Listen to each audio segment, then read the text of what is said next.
Hello guys, welcome to our new video. इस video में हम बात करने वाले हैं शूटिंग स्टार कैंडलस्टिक पैटर्न के बारे में।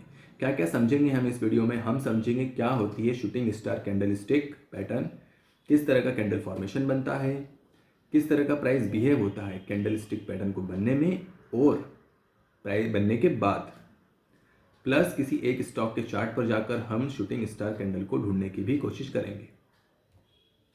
तो शूटिंग स्टार कैंडल में एक ही कैंडल होती है, जैसा कि हमने पिछले वीडियो में भी समझा था। हैमर कैंडल में भी एक ही कैंडल होती थी और उसमें इस तरह की कैंडल बनती थी। ऊपर एक छोटी सी बॉडी होती थी और नीचे एक लॉन्ग विक हुआ करती थी, तो इसे कहते हैं हैमर कैंडल। शूटिंग स्टार में भी एक ही कैंडल होती है, लेकिन वो एग्जैक्टली इसका उल्टा होती है। इसका मतलब ये है कि ऊपर की साइड में लॉन्ग विक होगी और नीचे की साइड में बॉडी होगी। ठीक है, तो यहाँ पर प्राइस ने किस तरह का बिहेव किया है इस पैटर्न को बनने में, हम उसे समझने की कोशिश करते हैं। तो क्या हुआ, यहाँ पर प्राइस ओपन हुआ। प्राइस ओपन होते ही बायर्स ने प्राइस पर कंट्रोल किया और ऑल द वे उसे यहाँ तक पहुँचा दिया, लेकिन प्राइस यहाँ पर क्लोज नहीं हो पाया। तो यहाँ क्या हुआ, यहाँ पर इसका बना हाई। हाई बनने के बाद सेलर्स आए, सेलर्स ने सेल करना शुरू किया और उन्होंने प्राइस को इतना कंट्रोल किया कि प्राइस ऑल द वे यहाँ तक पहुँच गया और यहाँ आकर प्राइस क्लोज हुआ। ठीक है, तो यहाँ पर प्राइस क्लोज होने के बाद क्या हुआ, इसका मतलब हमें ये समझ आता है कि यहाँ से लेके यहाँ तक प्राइस को मिला रिजेक्शन और इस पर्टिकुलर मोमेंट में बायर सेलर्स का पूरी तरह कंट्रोल था प्राइस के ऊपर। ठीक है, तो एक ऐसी कैंडल जिसमें ऊपर की साइड में लॉन्ग विक हो, नीचे छोटी बॉडी हो, उसे कहते हैं शूटिंग स्टार कैंडलस्टिक पैटर्न। ठीक है, क्या बताता है ये पैटर्न हमें, ये बताता है कि यहाँ से बियरिश की तरफ रिवर्सल हो सकता है या फिर बियरिश की तरफ कंटिन्यू हो सकता है। हमें एक बात और पता चलती है कि यहाँ पर सेलर्स का पूरी तरह कंट्रोल था प्राइस पर।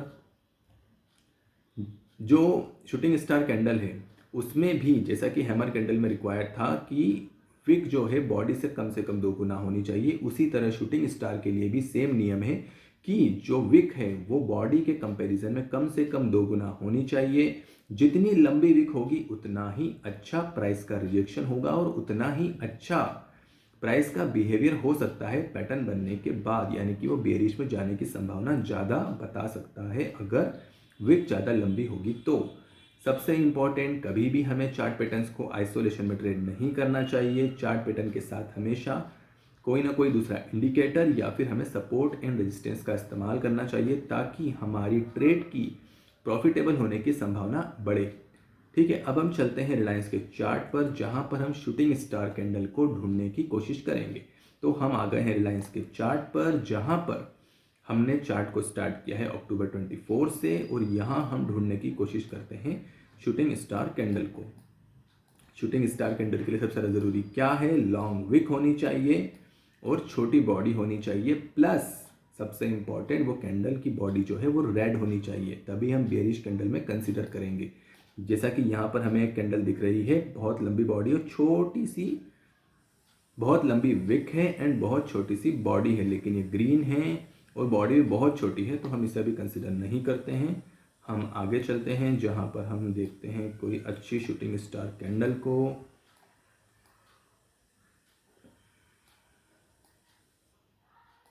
यहाँ पर एक अच्छी शूटिंग स्टार कैंडल है, एक छोटी बॉडी है प्लस उसके साथ में लॉन्ग विक है, कम से कम 2 गुना से ज़्यादा ही है। और उसके बाद क्या हुआ, प्राइस थोड़ा सा नीचे गया लेकिन बाद में प्राइस वापस ऊपर आ गया।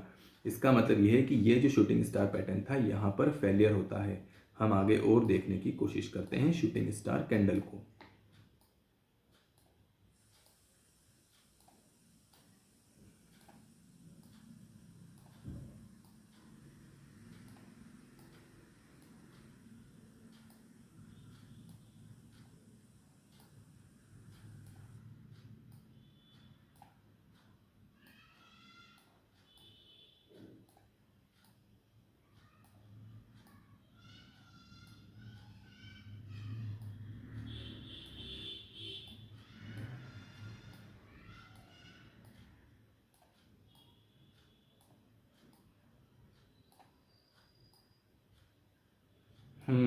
यहाँ देख सकते हैं आप एक अच्छी शूटिंग स्टार कैंडल।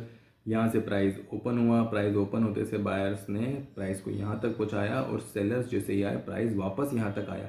तो यहाँ हमें क्या मिली, एक अच्छी शूटिंग स्टार कैंडल मिली और उसके बाद प्राइस थोड़ा सा या मैं ये कहूँ कि कुछ हद तक नीचे गया है, ऑलमोस्ट ये 50-60 पॉइंट नीचे गया है, तो it's good. Not 50-60, almost 40 point ही नीचे गया है, तो it's not very bad. But हाँ, अच्छी शूटिंग स्टार कैंडल मिली हमें और हम देखने की कोशिश करते हैं शूटिंग स्टार। ये एक अच्छी शूटिंग स्टार है, लेकिन ये ग्रीन कलर की शूटिंग स्टार है, तो इसलिए हम इसे कंसिडर नहीं कर सकते। लेकिन इसके बाद भी प्राइस को आप देखिए कितना अच्छा नीचे गया है, तो ग्रीन कलर की शूटिंग स्टार ने भी प्राइस को काफ़ी नीचे पहुंचा दिया। हम और देखते हैं हमें कोई रेड कलर की शूटिंग स्टार कैंडल मिले जो कि अच्छी हो, उसके बाद प्राइस अच्छा बिहेव करा हो। ये देखिए यहाँ पर भी एक शूटिंग स्टार कैंडल है, काफ़ी छोटी बॉडी है प्लस लॉन्ग विक है, और यहाँ से प्राइस आप देखिए कितना अच्छा बियरिश साइड में मूव हुआ है। तो this is a very good shooting star formation.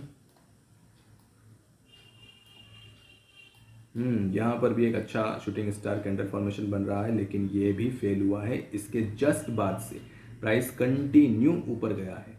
तो ज़रूरी नहीं है कि अगर पैटर्न बना है तो प्राइस बियरिश की साइड में ही मूव होगा। हमेशा हमें स्टॉप लॉस लेके चलना चाहिए, प्लस चार्ट पैटर्न्स को कभी भी आइसोलेशन में ट्रेड नहीं करना चाहिए। तो अब हम रिकैप कर लेते हैं कि हमने आज के वीडियो में क्या क्या समझा। हमने समझा कि शूटिंग स्टार कैंडल फॉर्मेशन किस तरह का दिखता है। उसमें एक ही कैंडल होती है, एक कैंडल में छोटी बॉडी होगी नीचे की साइड, और ऊपर की साइड में लॉन्ग विक होनी चाहिए। ये हमें क्या बताता है? ये हमें बताता है कि यहाँ से जो प्राइस है वो बियरिश की साइड में रिवर्स हो सकता है या फिर बियरिश की साइड में कंटिन्यू हो सकता है। दूसरी बात ये हमें क्या बताता है कि उस एक पर्टिकुलर मोमेंट में सेलर का पूरी तरह कंट्रोल था प्राइस पर। जो लेंथ, विक की लेंथ होती है वो बॉडी से कम 2 गुना होनी चाहिए। जितनी लंबी विक होगी उतना ही अच्छा प्राइस का रिजेक्शन हमें दिखेगा और उतना ही अच्छा प्राइस का बिहेवियर हो सकता है शूटिंग स्टार कैंडल बनने के बाद बियरिश साइड में।